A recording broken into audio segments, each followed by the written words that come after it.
بالفحص والدرس. لكن في الجانب الآخر يعني استخدامه سلاح الإسلام السياسي في مواجهة معارضينه هو لعب بالنار، ونتيجته في النهاية هم اغتالوه.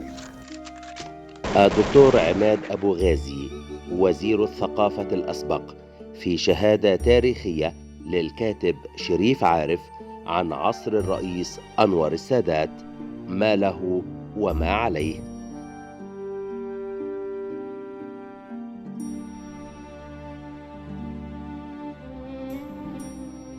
رجع فكرة ان الأحزاب دي حاجة عيب أو مجرمة زي ما كان ده المفهوم في الخمسينات والستينات، ما بقتش موجودة.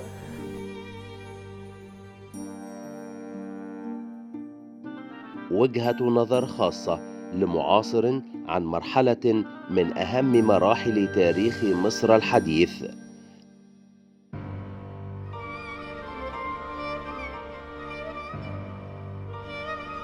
انه لغى الرقابة على المطبوعات، ده شيء مهم جدا.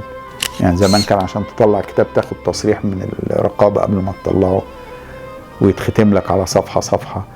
فكل ده في جريمة من أبشع الجرائم في تاريخ مصر السياسي، اختيار رئيس الجمهورية. يعني يعني الناس ممكن نختلف في موضوع تكتيكات الصلح مع إسرائيل. يعني وقتها كلنا كنا معارضين لاتفاقية كامب ديفيد والعواقبها. السادات مزايا وخطايا.